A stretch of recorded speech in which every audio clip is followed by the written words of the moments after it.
Assalamualaikum, peace be upon you, and welcome to the last lecture of Islam Awareness Week. First of all, I'd like to thank the Center of Global Studies at the Jackson School of International Studies for sponsoring this event. Our topic for this evening is on Prophet Muhammad, peace be upon him. My name is Lesley, and I'm going to be your MC for the evening. We have a wonderful evening planned out for you, but before I invite our guests, I'd like to share a personal story. A few days ago, my friend asked me, who is Muhammad, peace be upon him? Why is he important to you? And I pondered which qualities and characteristics I should describe, since this was a person who Muslims considered was a perfect human being. Why is Prophet Muhammad, peace be upon him, important to me? And why is he important to Muslims? Is it because he was the last prophet sent to us with a message of Islam? Is it because he based his life and actions on the Quran, our holy book, the complete knowledge of Islam? Is it because he was called Al-Amin, the honest one, and As-Sadiq, the truthful one? Or is it because he's the leader of this ummah, this community, and all generations for the past 1,400 years and more to come? As I tried to explain to my friend what Muhammad, peace be upon him, means to me, a verse from the Quran, Surah Al-Ahzab, verse 21, came to my mind that describes it very simply.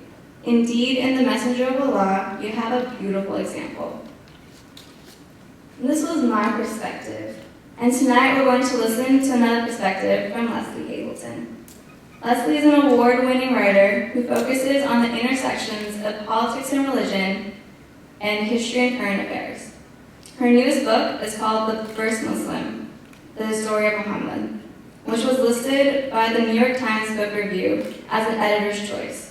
She writes on her blog, The Accidental Theologist, has spoken twice at TEDx Rainier, and will be speaking at TED Global in Edinburgh this June. Please help me welcome Lesley Hazleton.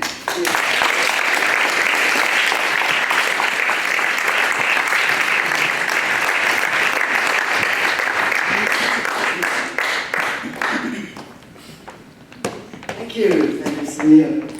This will not be a lecture. Here's what I'm going to do. First of all, I'm going to tell you why I wrote the book. Then I'm going to read you part of the book very briefly, and it's okay, you don't have to be afraid, I can told I read well. And then I'm going to open it up to a far more interesting bit. I'm going to put on the movable mic, and then it's questions, answers, maybe, discussions, certainly, and feel free to ask me anything you like. As I was saying to someone just now, if I don't know the answer, I'll say so. And if I don't want to reply to it, I will say so. But really, feel free to ask anything. The worst I can say is, sorry, no, or don't know.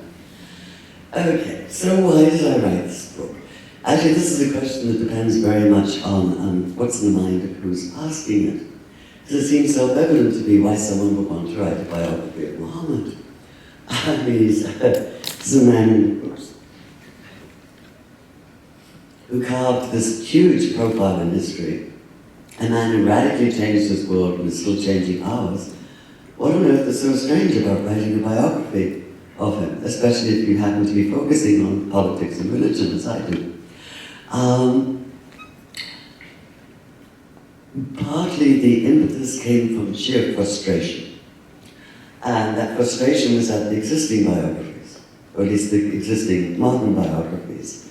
I don't know how many of them you've read, but they tend to be quite effective if you're having trouble sleeping. Thank you. It's okay to laugh, really, it's fine.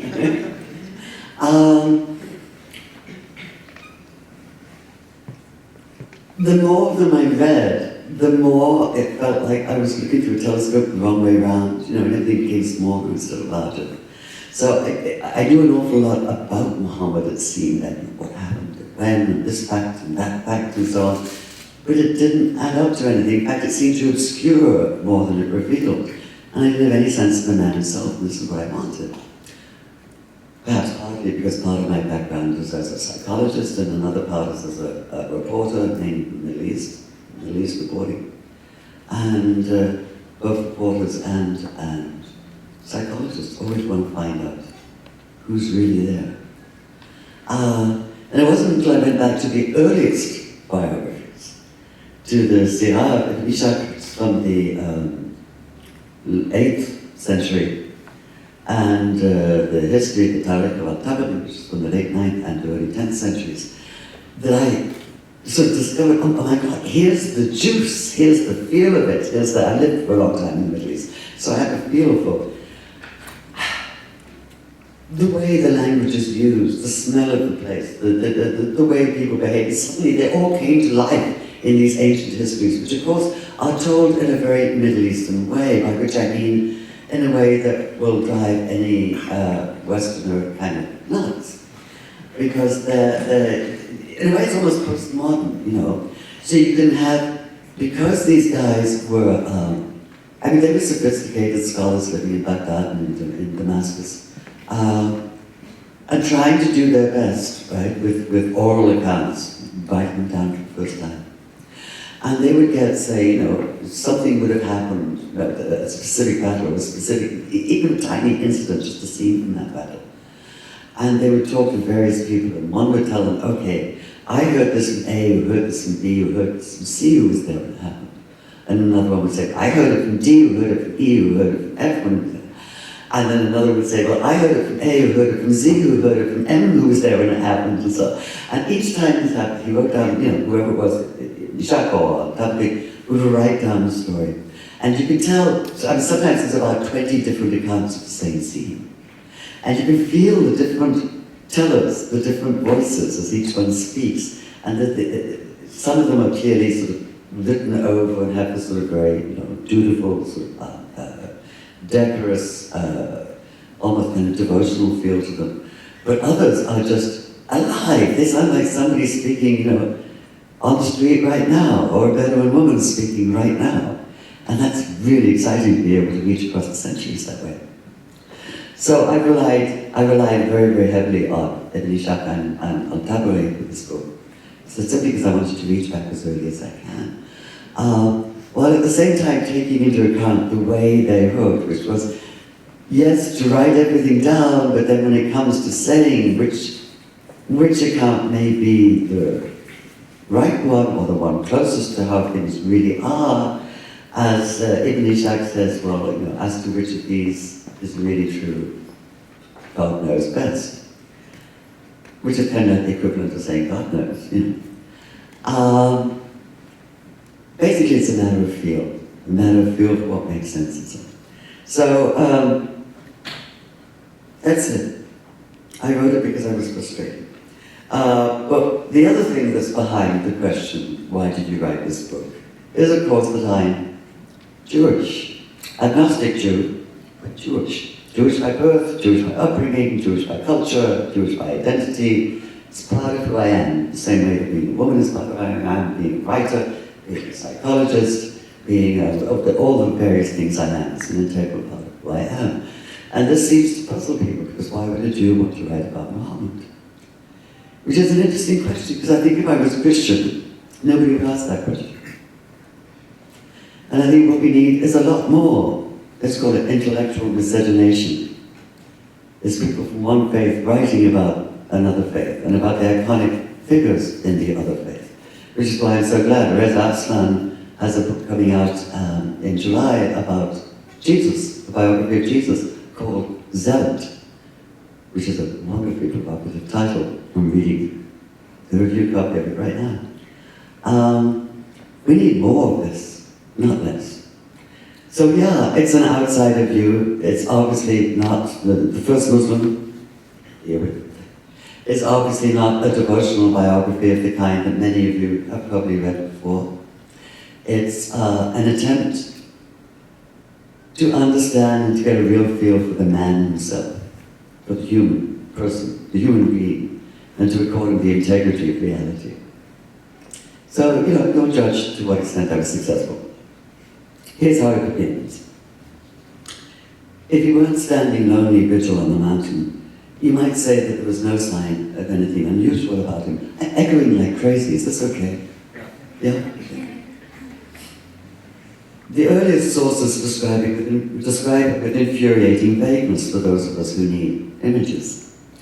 He was neither tall nor short, they say, neither dark nor fair, neither thin nor stout.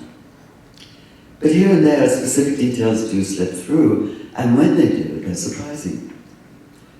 Surely a man spending night after night in solitary meditation would be a gaunt, ascetic figure, yet far from being pale and wan, he had round, rosy cheeks and a ruddy complexion.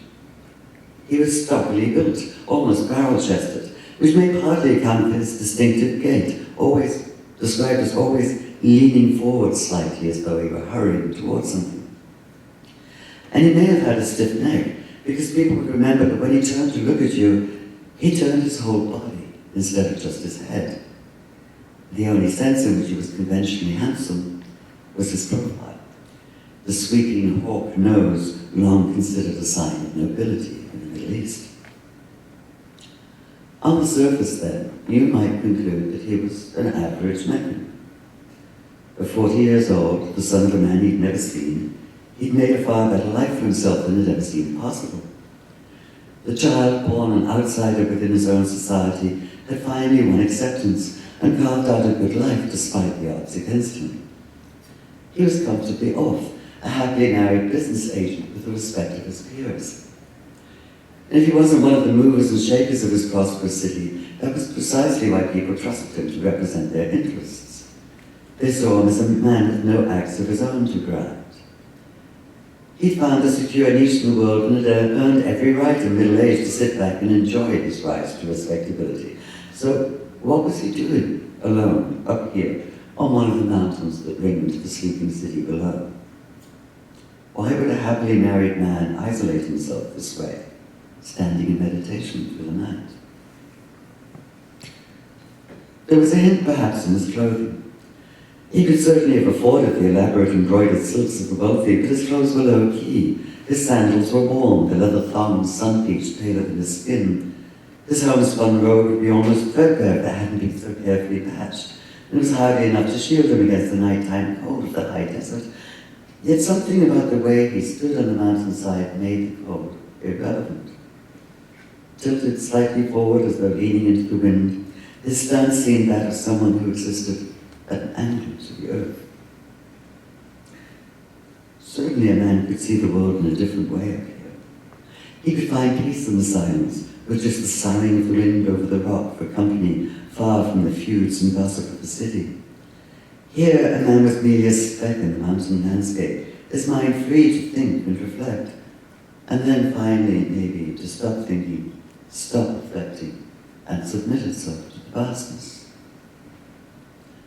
Look closer, and you might detect the shadow of loneliness in the corners of his eyes, something lingering there of the outsider he'd once been, as though he were haunted by the awareness that at any moment, everything he'd worked so long and hard for could be taken away. You might say a hint of that same mix of vulnerability and resoluteness in his mouth, the full lips slightly parted as he whispered into the darkness, and then, perhaps, you'd ask why contentment was not enough. Did the fact that it had been so hard-earned make him unable to accept it as a given, never to be secure in his right to it? But then what would? What was he searching for? A certain peace within himself, perhaps? Or was it something more? A glimpse, maybe just an intimation, of something larger? One thing is certain. By Muhammad's own account, he was completely unprepared for the enormity of what he'd experienced on this particular night in the year 610. Okay, I'll read a bit more from him. A human encounters the divine. To the rationalist, a matter not of fact, but of wishful fiction. So if Muhammad had behaved the way one might expect after his first encounter on Mount Hira, it would only make sense to call the story just that, a a fable concocted by piety and belief. But he did not. He did not come floating off the mountain as though walking on air. He did not run down shouting, "Hallelujah, and bless the Lord." He did not radiate light and joy. There were no choirs of angels, no music of the spheres, no elation, no ecstasy, no golden aura surrounding him, no sense of an absolute foreordained role as the messenger of God. Not even the whole of the Quran fully revealed, with just 5 brief verses. In short, Muhammad did none of the things that might seem essential to the legend of a man who just done the impossible and crossed the border between this world and another. On the contrary, he was convinced at first that what had happened couldn't have been real. At best, he thought it had to have been a hallucination, a trick of the eye or the ear or his own mind working against him. At worst, possession, and he'd been seized by an evil jinn, a spirit out to deceive him, even to crush the life out of him. In fact, he was so sure he could only be Majnun, possessed by a jinn, that when he found himself still alive, his first instinct had been to finish the job himself, to leap off the highest cliff and escape the terror of what he experienced by putting an end to all experience. So the man who fled down Mount Hira trembled not with joy, but with a stark, primordial fear. He was overwhelmed not with conviction, but by doubt. He was sure of only one thing. Whatever this was, it was not meant to happen to him. Not to a middle-aged man who'd hoped perhaps at most for a simple moment of grace, instead of this vast, blinding weight of revelation.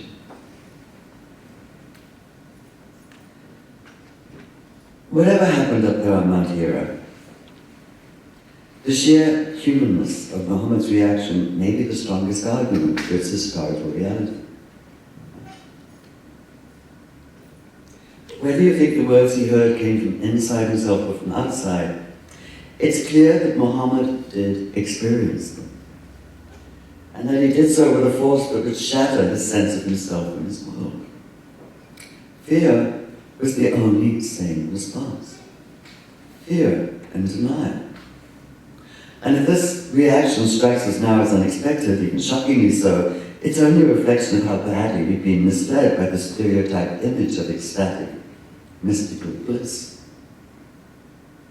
Lay aside such preconceived notions for a moment, and you might see that Muhammad's fear speaks of real experience. It's fallibly human. Too human for some, like conservative Muslim theologians who argue that the account of his trying to kill himself shouldn't even be mentioned, despite the fact that it's in the earliest Islamic biographies. They insist that he never doubted for even a single moment, let alone despaired. Demanding perfection, they refuse to tolerate human imperfection. And in fact, in June next month in Edinburgh, I'll be asking, what's imperfect about that?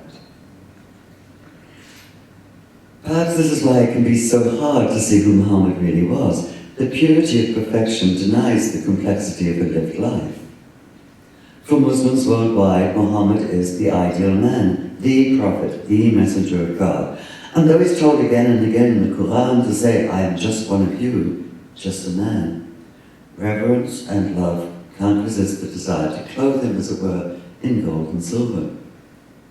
There's a proprietary feeling about him, a fierce protectiveness, all the stronger at a time when Islam itself is under such intense scrutiny in the West. But the law of unintended consequences applies. Because to idealize someone is also, in a sense, to dehumanize them. So that despite the millions, if not billions, of words written about Muhammad, it can be hard to get any real sense of the man himself.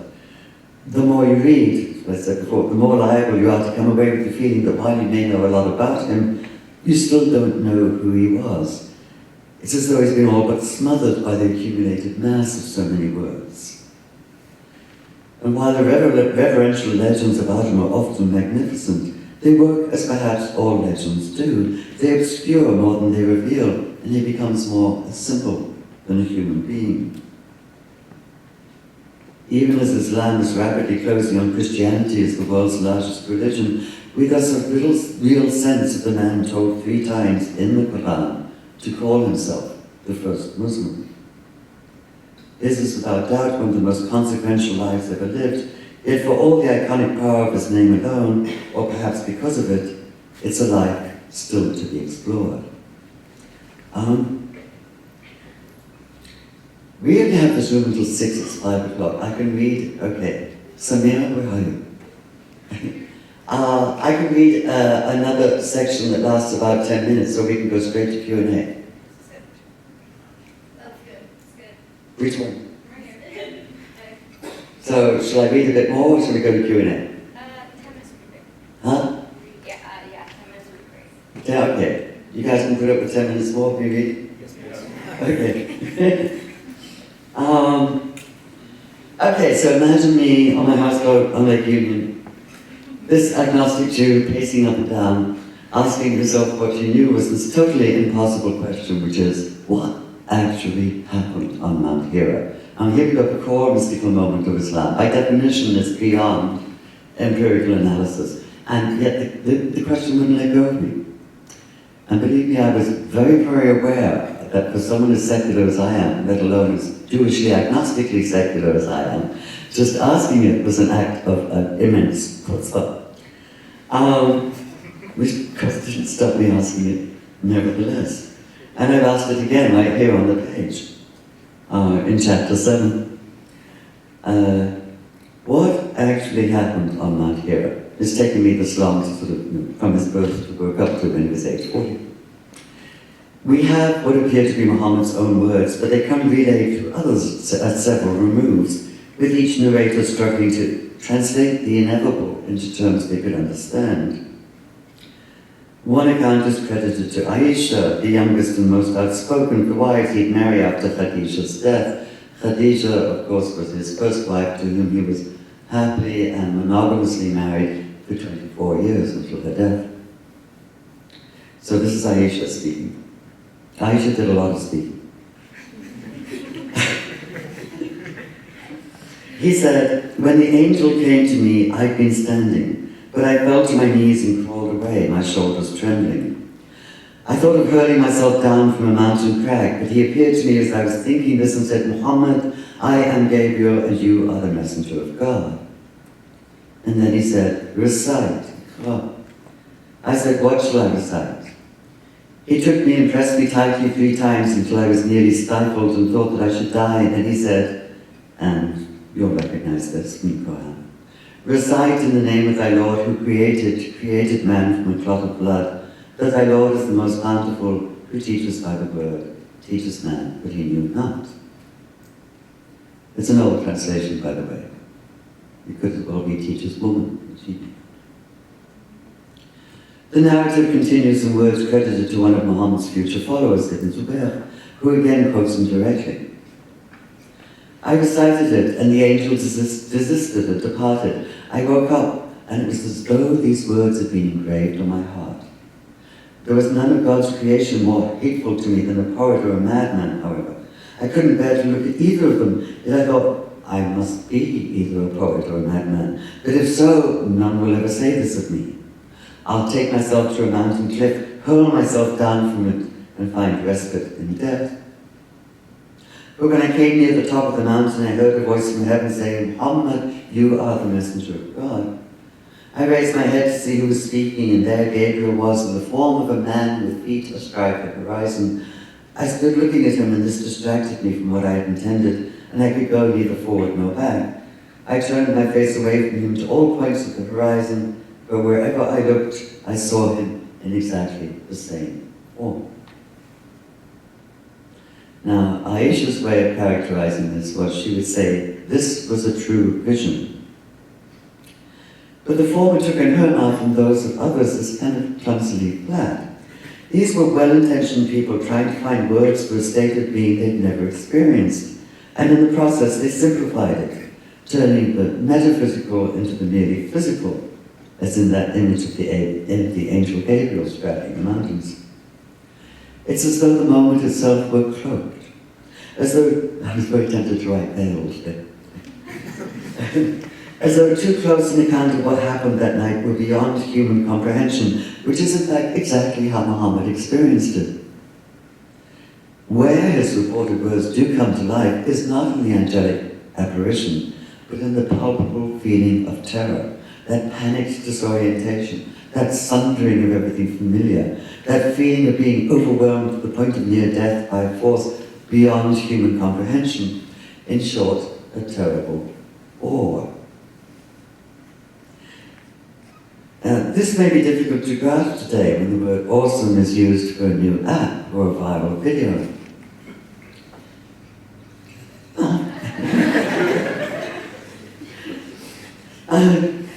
I know Muhammad himself didn't laugh much, but I think he kind of enjoyed other people laughing. With the exception perhaps of a massive earthquake, we're protected from real awe. Few people even know any longer what it's like. We don't need all that. But we can, how then to understand Muhammad's awe? Something that is metaphysical, beyond the physical, is by definition beyond rational explanation. Yet while the attempt to reconstruct mystical experience may well be absurd, one can at least be a fool for trying, rather than a different kind of fool for not trying. So this, as you can sense by now, is the most speculative part of the book. Has anyone read Rudolf Otto, The Idea of the Holy? It's a wonderful book. Of course, it's in very Victorian language, but Rudolf Otto, the great Victorian scholar of comparative religion, may have come close in his book, The Idea of the Holy, though in the rather overly impassioned language of his time. The fear of God in the Hebrew Bible, he wrote, seizes upon man the paralyzing effect. Job experienced a terror fraught with an inward shuddering such as not even the most menacing and overpowering created thing can instill. It has something spectral in it. And Rudolf Otto really did mean spectral. In ghost stories, he went on, the sense of dread makes you shudder, going so deep that, quote, it seems to penetrate to the very marrow, making a man's hair bristle and his limbs quake. But at its highest level, he wrote, dread reappears in a form ennobled beyond measure, where the soul, held speechless, trembles inwardly to the farthest fibre of its being. Oh, okay, but we don't need to be as purple prosed as Rudolf Otto, neither do we have to be as literal as Aisha or even Speer. We don't need to insist that Muhammad actually heard Gabriel speaking as though the angel were a human being, let alone reduce Muhammad to the status of a divinely appointed voice recorder, playing back what was dictated to him. Since we're rational products of the 21st century, we might look instead to science for an explanation, calling on neuropsychiatry and the idea of altered states of consciousness. Was Muhammad in such an altered state that night on Mount Hira? Of course he was. But neurological research has only revealed, but aesthetics and mystics have always known, that practices such as fasting, sleep deprivation, intense meditation can induce such states, which are accompanied by changes in the brain's chemical and electrical activity. The fact that an altered state of consciousness has a physical correlate should come as no surprise, since brain chemistry parallels experiential input, but to then imagine that everything is explained by chemistry is to fall into the reductive trap of what William James called medical materialism, which dismisses experience in favor of mechanics. In the end, at least for me, the most practical way to pursue the question may be one that at first glance might seem the least practical of all, and that's by making the leap into poetry. Don't you all know? The essence of religious experience is at heart poetic. Ritual and dogma are merely the framework of organized religion. Its girders, as it were. They don't touch on religious experience itself, which is the experience of mystery, of the indescribably enigmatic. Poetry pivots on enigma. And I quoted various Walt Whitman, Coleridge, Emerson, and so on, all of whom used words when they tried to talk about poetry, including the spirit of the thing, or poetic faith. Interesting choices of words. But the most apt definition of poetry may be the anonymous one, saying something that cannot be said, which again is no reason not to try. Start then with the idea of inspiration, which is literally the act of breathing in or of being breathed into. The Arabic word for both breath and spirit is ruh, close kin to the Hebrew ruach. The idea of having spirit breathed into you is thus put into the language, as it is in the second verse of Genesis, where the breath of God, ruach Elohim, lay upon the waters. But while this may sound wonderful in principle, consider that a human being is not water. Actually, 99% water, you know what I mean. Imagine being breathed into, inspired with such force that your body can hardly bear it. No gentle breath from heaven here, but air being impelled into your lungs under immense pressure, as though a giant were giving you mouth-to-mouth resuscitation. It feels like every cell of your body is overtaken by it and you're entirely at its mercy, even as it gives you life that seems to be squashing the life out of you, suffocating you under its enormous weight until it's useless to even think of fighting against it. And then consider the real meaning of that phrase of Muhammad's, as though these words were engraved in my heart. If this is by now a cliché, and of course it is, consider it afresh as he used it, and you begin to grasp its impact. Anyone read Franz Kafka's story in the penal colony? You guys have got to start reading. If you've read Franz Kafka's story from the penal colony, you will think instantly of the prisoner suffering the words of his penitence being carved letter by letter into his flesh. Imagine then the unimaginable.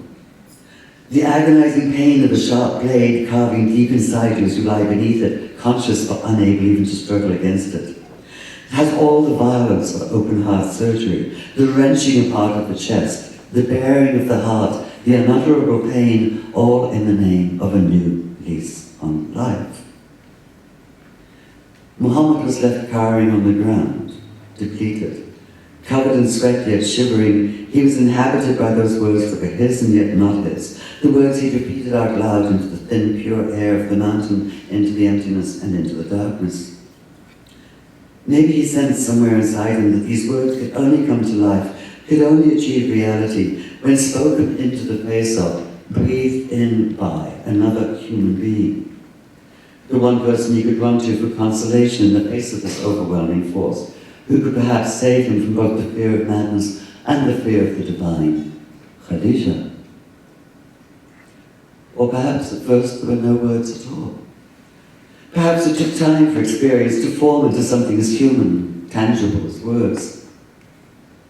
What we know is that he came stumbling down the mountain, slipping and sliding on the loose scree, his breath hot and rasping, each inhalation needing to be struggled for until it felt like his chest would burst with the effort of it. His robe was torn, his arms and legs scratched and bruised by thorns and sharp-edged rocks in the path of his headlong flight for home. "I've been in fear for my life," was the first thing he said. "I think I must have gone mad." Trembling, shuddering almost convulsively, he begged Khadija to hold him and hide him under her shawl. Cover me, he pleaded, his head in her lap like a small child seeking shelter from the terrors of the night. And that terror alone was enough to convince her that what her husband had experienced was real. She held him, cradled him as the night sky began to grow pale in the east with the reassuring prospect of day. Slowly, haltingly, the words he perhaps felt more than heard began to find physical shape in his mouth. Even as he still shook in Khadijah's arms, Muhammad found his voice, and the first revelation of the Quran formed into words that another human being could hear.